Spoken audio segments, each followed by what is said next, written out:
लालची आदमियावर सिनहरी सीब। एक गांव में रामेश नाम का एक आदमी रहता था। वो गांव का सबसे अमीर शख्स था, मगर बेहद लालची भी था। जितना भी मालो दौलत उसके पास था, वो हमेशा वर ज्यादा चाहता था। एक दिन एक बुजुर्ग फकीर गांव आया और ऐलान किया, जंगल में एक जादुई दरख्त है जो हर साल एक सिनहरी सीब देता है। जो भैंसे खाएगा वह बेहद दौलतमंद हो जाएगा। रामेश की आंखें लालच से चमकाट हैं। इसने फैसला किया कहू हसीब लेकर खुद को मजीद अमीर बना लेगा। अगली सुबह वह जंगल की तरफ रवाना हुआ। कई घंटों की तलाशी के बाद इसे वह दरख्त नजर आया जिसकी सबसे ऊंची शाख पर एक चमकता हुआ सिनहरी सीब बल्ट कर रहा था। रामेश फौरन दरख्त पर चढ़ा और सेब को तोड़ लिया। जैसे हयास ने सेब तोड़ा, दरख्त बोल पड़ा, यह सेब ले जाओ, मगर शर्त यह है कि अपनी आधे दौलत गरीबों में बांट दो। रामेश हंस पड़ा, यह सेब मेरा है। इसने फौरन एक बड़ा नवल लिया। जैसे हसीब का पहला टुकड़ा उसके मुंह में गया, उसके जिस्म में अजीब बदीलियां आने लगी। उसके हाथ सोने में बदलने लगे, फिर उसके बाजों और फिर पूरा जिस्म।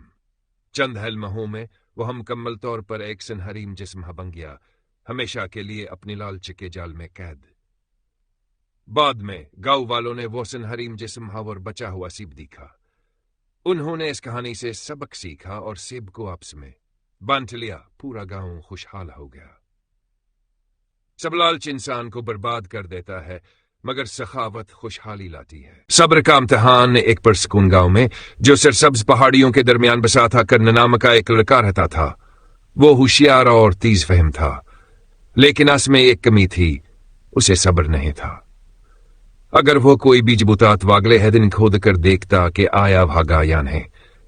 अगर वो कुछ नया सीखने की कोशिश करता और जल्दी न सीख पाता तो झंझला जाता।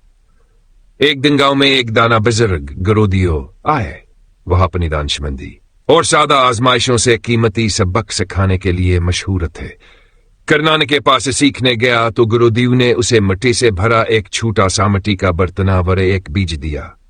यह एक नायाब बीज है, गुरुदेव ने कहा। अगर तुम इसे सब्र से संभालोगे तो ये कुछ गैर मामूली बन जाएगा। कर्ण जोश से रोजाना बीज को पानी देता और बेचैनी से उसका इंतजार करता। एक हफ्ता गुजरा, फिर दूसरा, मगर कोई निशान न था। मायूस होकर वो गुरुदेव के पास पहुंचा। मुझे लगता है कि बीज मर गया है। मैं रोज पानी देता हूं, मगर कुछ भी नहीं होगा। गुरुदेव मुस्कुराए। हकीकी निशोवनुमा पहले जमीन के नीचे होती है, फिर जाहिर होती है। कर्ण ने हचकचाते हुए बीज की देखभाल जारी रखी। एक महीने बाद एक नन्हा सा सब्ज कोन पलन मुदार हुआ। वक्त गुजरने के साथ वह पौधा एक खूबसूरत सिनहरी फूल में बदल गया, जो गांव में पहले कभी नहीं देखा गया था।